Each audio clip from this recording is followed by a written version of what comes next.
My mother was a quilter, and growing up, we had 3 bedrooms for the 5 of us. So her quilting room was generally the dining room. She had her sewing machine and her sewing box stashed under one of the cabinets, and she would sometimes spread out all over the dining room. But of course, then she would have to pack everything up for a family meal or for something else that we were doing. And so she always had projects in process. UFOs, if you're a crafter or a quilter, unfinished objects. And when she died, she still had a variety of unfinished objects and extra fabric. It was clear she had intentions. There were ones that matched or ones she had picked up on a particular trip or with a particular theme or color in mind. And there were some that were pretty close to ready. She had these squares that she had done, I imagine as part of a class, maybe where you do one a month or something, and by the end of the year, you end up with 12 squares for a full quilt. Well, these got stashed away. So over time, as we've gone through her things, we've found a little of this and a little of that.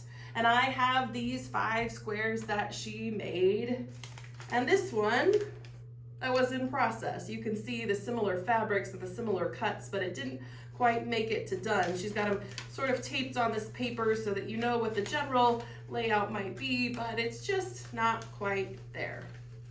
Well, being a quilter myself, I've taken on a number of my mother's projects. I like the fabrics, I like the things, and I like being able to take something that she has been a part of and completing it so that someone else in the family can enjoy it and have a part of her with them.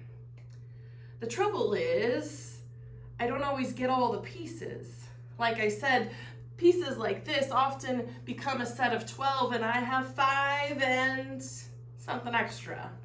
But I don't have any of the fabrics that are in these pieces specifically. I don't have the things that match. So then I go to my stash, as we call it, and I look for other fabrics that maybe are a similar era or design that I might use in their place. It's not a perfect art, but it's one that sort of pulls 2 worlds together. What was my mom's creation and imagination and what is mine? Now, the church doesn't do a lot of quilting, but we do a lot of bridge work. We take the creativity and the intention and the efforts of one generation or one leadership team or one person or one staff member or one pastor, and maybe they couldn't bring it into completion. But the parts and pieces are running around, and maybe we pull them out of a cupboard, so to speak. They might be mental pieces of vision, but they might be tangible pieces of a project that we can see in the works, but it's not yet completed. And when we have a desire to complete that project, we know what goes into it, but we don't have all the exact things to make it fit just right. So we improvise with something similar of the same era or the same generation, or maybe something totally different because we just have a new idea. Quilting is not a work of perfection. It's a work of imagination.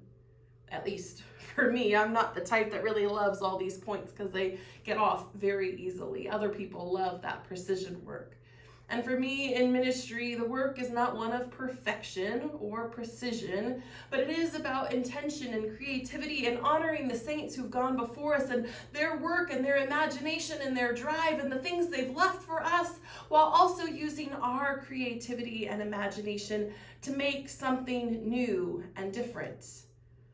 I don't know yet how this will all piece out. I don't know if once I clean up these squares and I cut these, if I'll still like the way it looks, or if I'll have to reimagine it all together.